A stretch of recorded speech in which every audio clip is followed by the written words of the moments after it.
Welcome to Shifting the Atmosphere with Frederica, where I talk to ordinary people doing some extraordinary things. I'm your host, Frederica Peterson. I'm a certified leadership coach, best-selling author, professional speaker, and facilitator. And I work with business owners and leaders at all levels. I use this podcast to host conversations with thought leaders and influencers to provide you with transformational insights and alternative perspectives that will help to elevate your thinking so that it can unleash your potential for more effective leadership that gets results. Or what I'm known for, shifting your atmosphere. So folks, today it is about leading your family in a high-profile position. So the leader I have on the show today, Michelle Paige, she's a former First Lady of New York. And before I introduce her and tell you a little bit more about her, I want to just dive into this topic a little bit because I think it's a little bit, I think it's very interesting actually, and it's going to be unique to some people out there that are looking for this type of assistance. But moving into a high-profile position is an exciting promise for so many people. But if you're the spouse of someone that gets placed in that position, you realize that there's some major lifestyle changes that you never anticipated for. We never really think about that, right? We see people move into these high-profile roles or to fame immediately. We don't think about how that affects the family, right? And so when you think about moving into that and you add all those responsibilities of family on top of it, and the complexities are endless. They're just endless. And so my guest today, Michelle Paige, as I mentioned to you, she's a former First Lady of New York, and many of you may recognize that name. She knows this all too well, and living through the ups and downs of that transition and moving into that lifestyle had ignited her passion to help other women that are attached to the high-profile men to help them navigate through the complexities that come with that lifestyle. So let me give you a little background on Michelle. And I'm telling you a little, but it's a lot, and I actually pared it down. This woman is very, very accomplished. And so I want to make sure I mention it all.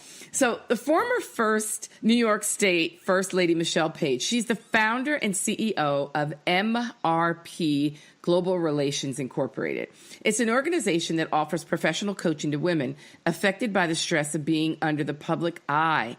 Ms. Paige recognized a growing need for coaching services for women, especially those attached to high-profile men, to help those women handle the stress and trauma that can result from being thrust into the public eye. The constant public scrutiny, violations of privacy, and being cast negatively in the spotlight can have a demoralizing impact on women and their children.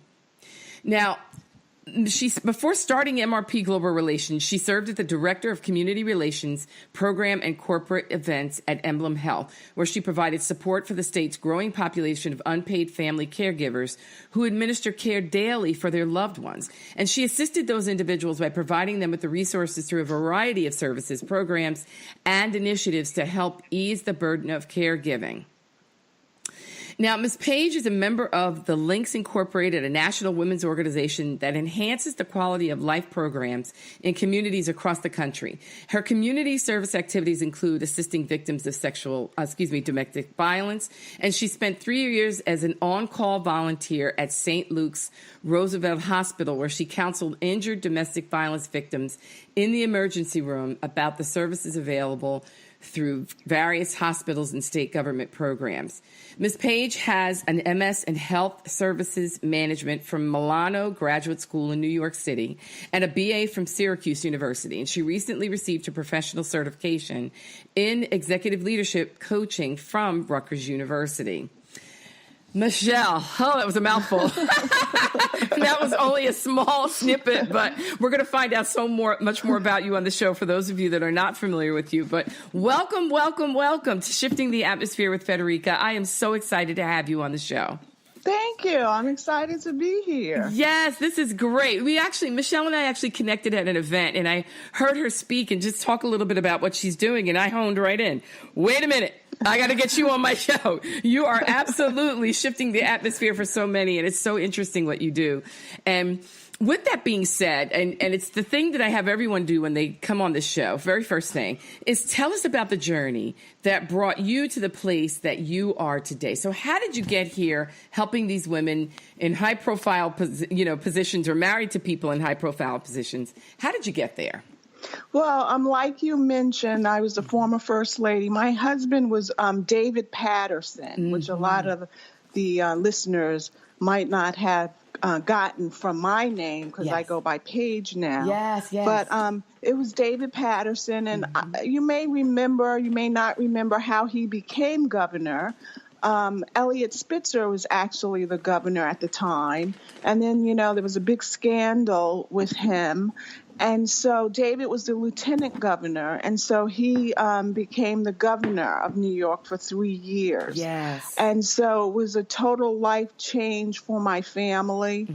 Even though I had been married to David for over 20 years, the kind of position that he had, he was a state senator of Harlem, and then he became the minority leader of the state senate, and then the lieutenant governor, and then the governor.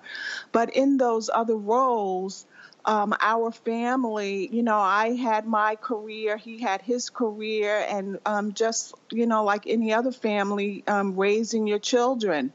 And when he became the governor, our whole life changed. A lot of focus, media attention on our family. And so it was just very difficult to navigate that. It would have been nice if I could have prepared or had someone to talk to help me navigate that experience. Yeah. Yeah. And I remember there was a bit of scandal going on around some of that as well. And having to navigate that through with your family, I can't even imagine, all the stress and trauma that came along with that. And thinking about that, Michelle, and just all the things that you had to juggle between being a mom and being a wife to somebody in that high profile role, and the way that he acquired that role, and all that it takes to move into that level of leadership, because I think a lot of people don't understand the level of commitment and sacrifice it takes to get to that level. And then navigating that political roadway is not easy by any stretch. So what are some of the biggest challenges that you faced moving into that high profile lifestyle? Well, as you stated before, I was a professional person. I worked at Emblem Health, and I had a pretty big, position there. And now I have state troopers who are with me 24/7. So Wow. Imagine going to your office, walking into your building, and you have troopers, with you, and a trooper sitting outside of your office, and go to the bathroom. They walk you to the door. So it's a total invasion of privacy. Of course. We still maintain our residence in Manhattan, even though, the governor has the executive mansion up in Albany. Okay. My kids went to school in Manhattan. Well, my daughter was away at college, and I worked. So, they had an apartment on our floor, a couple of doors down. And so anytime I would go outside my front door, the troopers, a buzz would go in theirs. So, so it was just no privacy. And it was also, so for me, because I wasn't prepared for this, it was like a deer in the headlights. I look back at that time now, and it was also very difficult for my kids. But because I was trying to figure it all out, I wasn't there, I feel, like I could have been to be supportive of them in that role. My son was very traumatized. Every morning he would run to the front. He was he had just finished middle school. So he's finishing the 8th grade, getting ready to go into high school, which is a very sensitive age for young people. They just want to be invisible. And he would run to the front door every morning to get the New York Times in the morning to make sure there wasn't anything on the front cover about his dad. So just navigating all of that was very hard and traumatic for my family. I would imagine so. And you navigated it. I mean, you navigated. And so is there I mean, thinking about some of the things that you were saying, like, what your son had to deal with and some of those other things. And, I call it, you were really leading a lot of things in that space, We don't understand the leadership gifts that are necessary to manage not just your job, but your home life. And what would you say was your greatest source of strength during that time? I think my mother I know everybody says this, but, and I guess African American women are just strong women.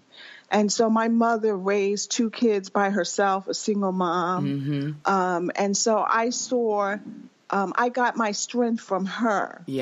She helped us to be very grounded. And so I grew up learning that you get your validation from the inside out, not the outside in. Yes. And so that helped me. I also have a faith. And I'm a very resilient kind of person and also a very positive person. So I think all those things helped me to navigate that situation. Yeah, that's great. Yeah. And that's what it is. There's usually something, someone, or some spiritual force that usually is the rock for us in those difficult times.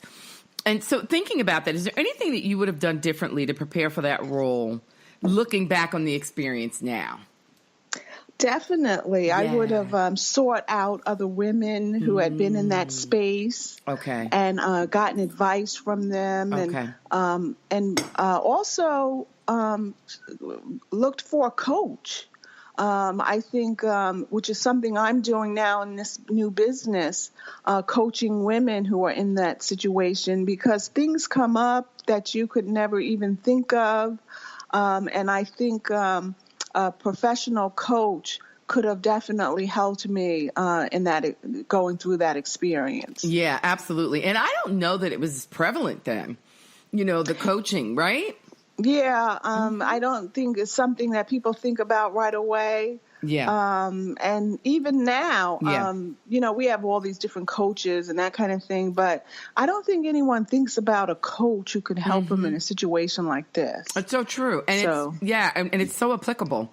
I think you've got a great niche going here, because I think it's very applicable and I think it's very specific, and that you've lived it, you understand it, Yes. Yeah, absolutely. And so Michelle, what qualities did you possess that really helped you to navigate the complexities of that lifestyle? And I know you said that you're very strong, and I know you are, to be able to survive through that. But what other qualities do you think, or characteristics, that really helped you to be able to navigate through that? Because I think there's people that are listening that might be able to learn from it.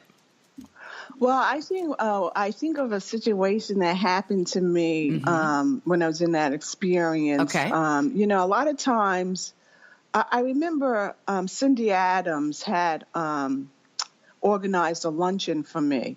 I don't know if you know her. She's a gossip columnist for the New York Post. Okay. And she had organized a luncheon for me and invited all of the socialites and shishi people from Manhattan.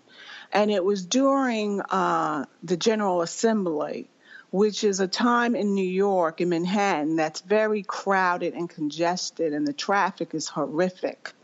And it was also right around the time that Barack Obama's office had come out and basically said that David shouldn't run for re-election, which was very traumatic for my family.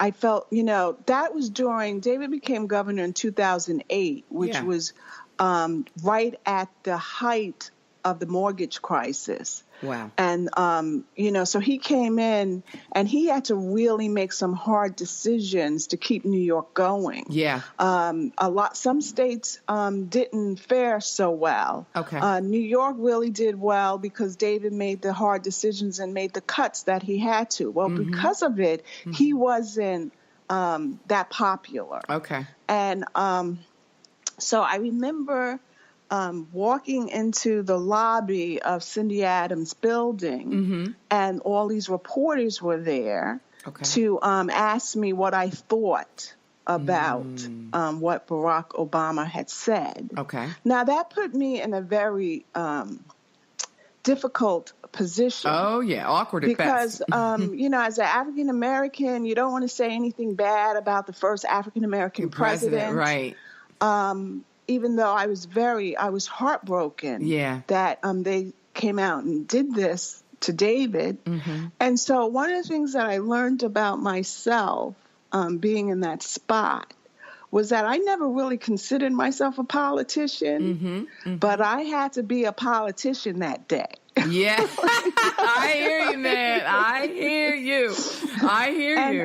And you know, and so you're walking on eggshells because actually I was supposed to be accompanied by the communications director from David's office, but she couldn't get to me because of all the traffic. Okay. And so I had to answer that question in a way that wouldn't be controversial. Okay. And so I did. I said basically that I had never heard of a president interfering or giving his opinion at that time on state level politics. Yes. They usually stay out of that, especially if they're in the same party. Mm-hmm. And I think that's a decision that the people of the state of New York have to make. Yeah. And it turned out they did a poll right after that, and most of the people in New York State felt the same way I did. Okay. So that was so to answer your question, I think that I had basically said to you before that I was a resilient person. Yes. I think that is a quality that you have to possess in a position like that. And then you find out things about yourself that you never even knew. Absolutely. And that's a political savvy. And you know what? You learn that in the office. Yes. Right? You learned that political savvy in the office. Yes. And that was a great example. And sometimes, you know, we can let our emotions get the best of us. And I would imagine that that's some of the mistakes that folks can make being put in this position. Would you say? I mean, I can't even imagine. I mean, yes, that's another thing. You have to really keep your emotions under control. Yes. There was another time where David had this guy who worked for him, who was his top guy, got into a scandal around domestic violence, and the New York Times was going to come out with an article about this. But in the meantime, and the New York Times let the other papers know that they were writing an article about this. So for a whole week, the Daily News and the Post speculated on what the article was going to be that the New York Times was going to write. Oh. And so this gave them a chance to put orgy in the mansion. What? Yes. Sex scandal, all these kinds of my headlines. Racist things that was just stuff they made up. Yes. Because it was speculation. Yes. But, and I had never, ever seen anything like that before. Wow. The way that they treated David, the first blind and African-American governor. Wow. And so I remember that this had been going on for a week, and I was on my way to an event at the UN. And I left my apartment, and there were all these reporters asking, questions and things like that. And I just waved and got into the car with the troopers taking me downtown. But I was a wreck. I started crying in the car, but I maintained myself in front of the press. Of course. And I remember the trooper, he was like, "Oh, do you want me to pull you over? You want to pull over to the side?" Yeah. And no, I'm going to be fine. I'm going to be fine. Yeah. And I have to, get myself together to go to this event. Yeah. That as soon as I get out the car, it's more reporters. Wow. So it's just, it's very emotional. Yeah. And you have to keep up a good public face. Yeah. So whether it be, going to events and representing the state as First Lady, or going to my office. Yes.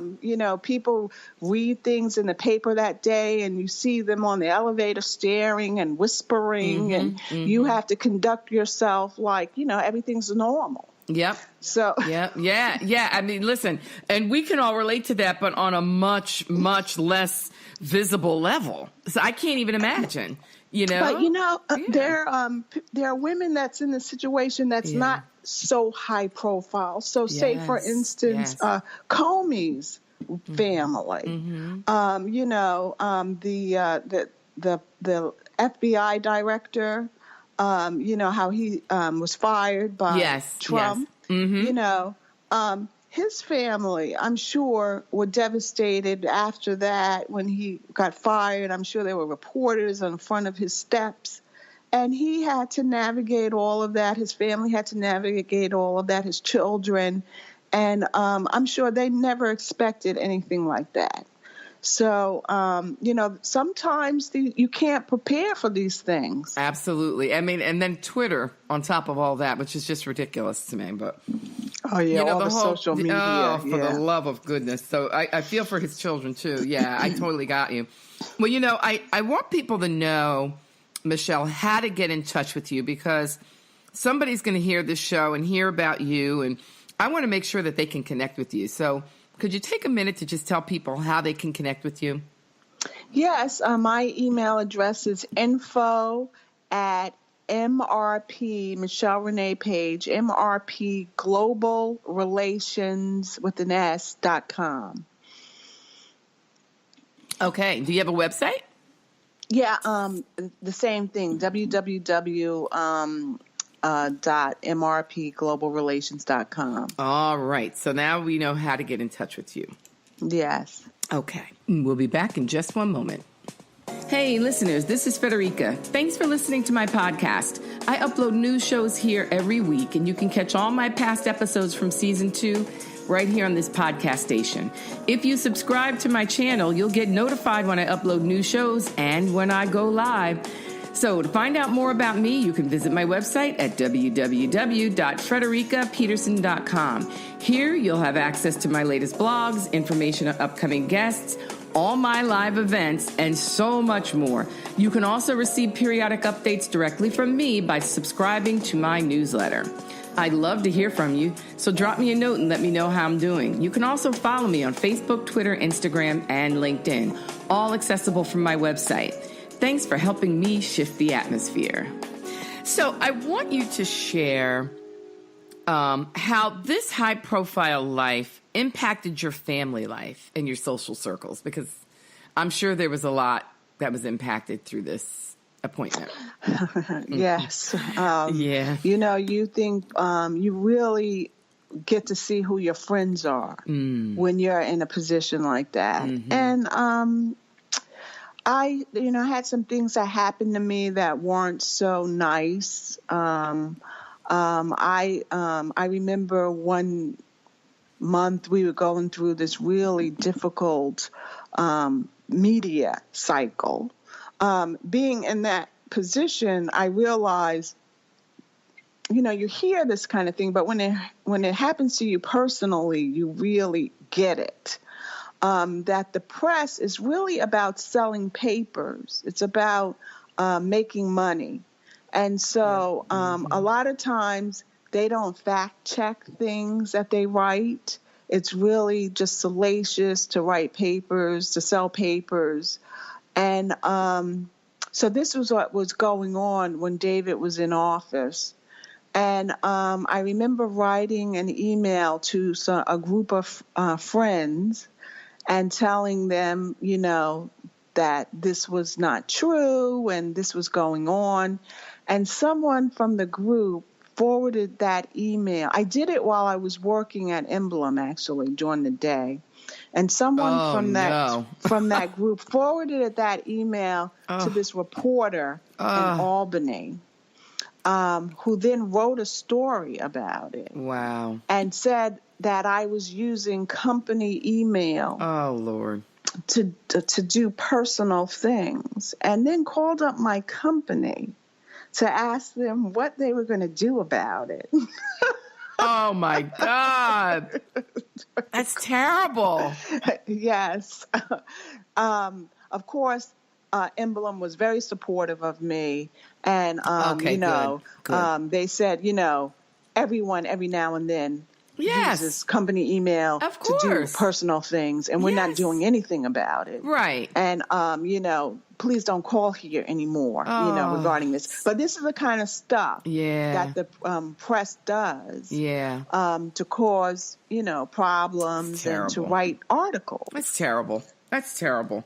Mm-hmm. That's just terrible. And so I tell you, and so as far as your social, circles and your friends, did they stay the same, or did that kind of weed out to a very smaller group? No, I think my close friends were my close friends. And I knew that you had to be very careful of who you let in and who you talk to doing it. So you become a little guarded, which you have to be, with that kind of stuff. Yeah. And the same thing with my kids. My daughter, as I said, was in college. She was at Ithaca College at the time. Mm-hmm.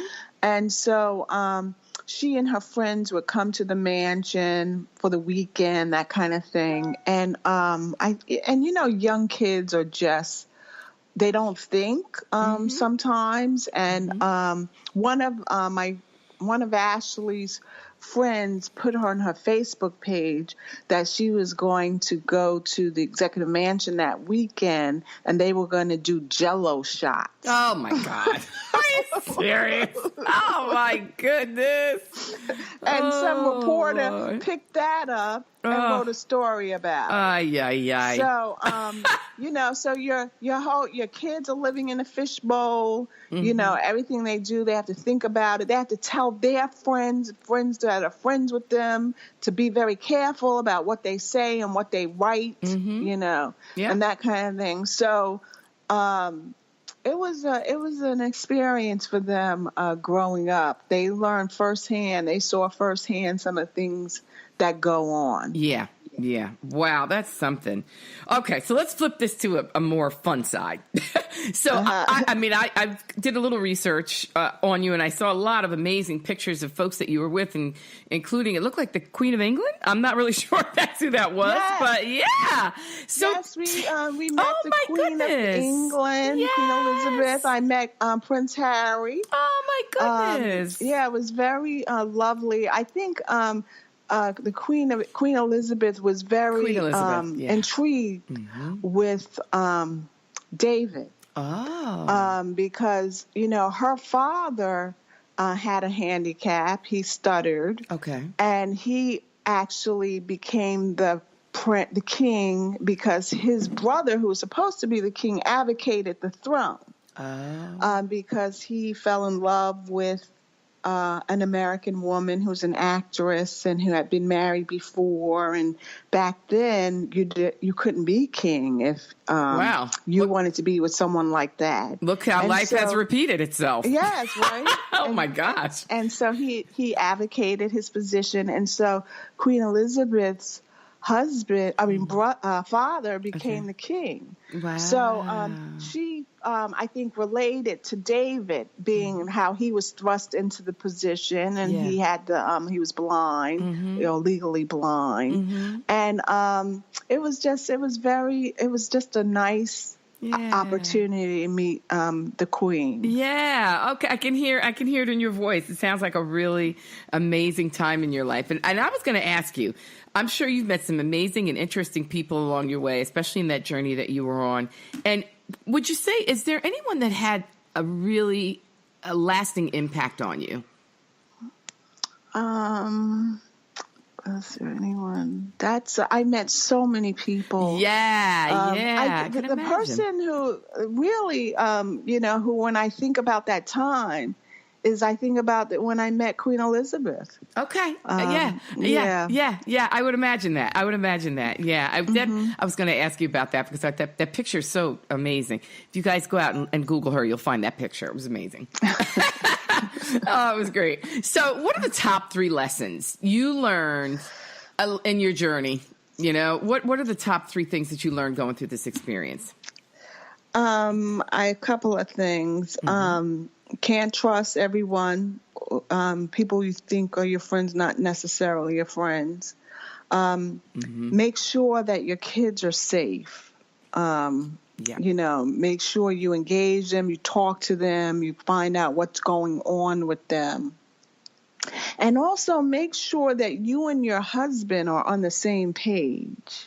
Because a lot of times they're also, thrust into something. Yeah. And they think this is happening only to them. Right. And they don't really get that this is happening to the whole family. And not just you, the wife and the kids, but the in-laws, your parents, all of that. Yes.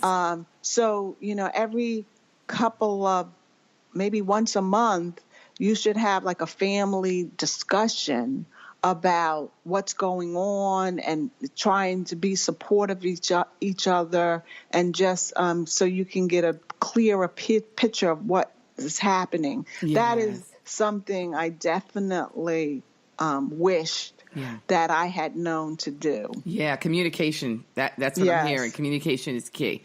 Yeah, that's great. Okay. So how's this experience made you more an effective leader in your own life? Because I can only imagine that it has. Well, it's taught me to be more proactive about situations that come up. So you can't just, you must take action. You can't just, sit around and think that, things are going to change or get better. You have to be definitely more proactive about what is happening. And that is another thing that I learned from going through this experience, I think. Yep. I can relate to what you're saying. And what would you say to someone listening that may be experiencing this right now? Maybe there's somebody out there that just got thrust into this lifestyle. Maybe they married a prominent football player, because there's a lot of sporting folks around here. What would you say? What would you say to them? I would say that they should try and seek out others who are in similar positions. But the problem is, a lot of times when you're in a position like this, you feel isolated. Yeah. And you feel like there isn't anyone that you can really talk to who can really understand what you are experiencing. Yes. I remember when I decided to be a coach, and I would talk to people about it. They couldn't get why there was a need for something like this. And even people who were my friends at the time, or who knew me at the time and knew what I was going through, still couldn't get it. So if there isn't anyone to reach out to talk to, that's what I do. I coach these kinds of people. And actually, I'm in the process of writing a book right now. That's going to deal with some of these situations. That's going to be powerful, Michelle. And I think that's going to give you an avenue to really capture some people that may not know you're there. So I wish you the best with that, and anything I can do to help you get out there, get you back on the show, whatever. Oh, okay. Yeah, once the book comes out, maybe we could do a show. Yeah. I mean, I think it's going to be impactful. I really, really do. And what you're saying, I think, is key. We all go through experiences in life for certain reasons, and I always believe that our trials are not for naught. They are they are a training ground for us to be able to help somebody else along when it's necessary. It is literally our proving ground, our training ground, to give us the skills, the tools, the understanding that we need to be able to help somebody else. And you're so right, because actually, I realized that I've been a coach all my life to women. Yes. And this is just a certain niche, but this is something that I've always enjoyed doing. There's so many young women out there who need guidance. Yes. And role models. Yes. And so this was like, it seemed like this is what I was groomed to do all my life. Yeah, absolutely. That's what happens. That's what happens. I'm excited for you. I really am. So tell me, do you have any speaking engagements coming up where people can see you and find out what's going on?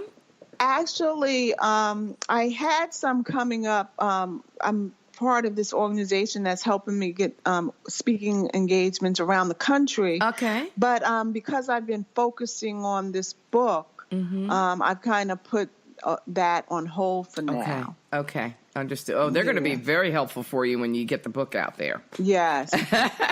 That's great. That's great. So I want one more time, I want our listeners to know how they can connect with you. You can give them your website if you're on any social media. Okay. It's www.mrpglobalrelations.com. And I'm on Facebook too. So, yeah. All right. Okay, folks. Well, that's how you can get in touch with Michelle, and be on the lookout. There's more good things coming up for you, and I'm really excited about it. I'm glad our paths crossed, because I think what you're doing is going to be really, really important for a real special niche of people. So, well, thank you. Yeah, absolutely. And, I also think it applies to even people that their husbands maybe are now in CEO positions and they're moving. Yes, or judges. Yes, and their spouses are, have big jobs. Yes. But now they're kind of overshadowed by their husband. How do you relate to that? How do you navigate that? Absolutely. So it's all kinds of things that come up. Absolutely. It's a lifestyle change completely. Yes. Completely. Yes. Well, Michelle, thank you so much for being on the show. All right. Thank you for having me. Absolutely. Hey, this is Frederica. Thanks so much for listening to my podcast today. I upload new shows here every week. And if you subscribe to my channel, you'll get notified when new shows have been uploaded. You can check out all my past episodes from season 2 right here on this podcast station. Now, to find out more information about me, visit my website at www.fredericapeterson.com. Here you'll have access to my latest blogs, information about upcoming guests and events, and so much more. I also encourage you to become a part of my Shifting the Atmosphere community by subscribing to news and events. Here you'll get updates directly from me when I've got something new coming down the pike. Now, I'd love to hear from you, so drop me a note and let me know how I'm doing. Better yet, let me know some other topics of interest that you want to hear about right here on the show. You can catch me on all social media: Facebook, Twitter, Instagram, LinkedIn, and YouTube. So until next time, keep shifting your atmosphere. Be well and be blessed.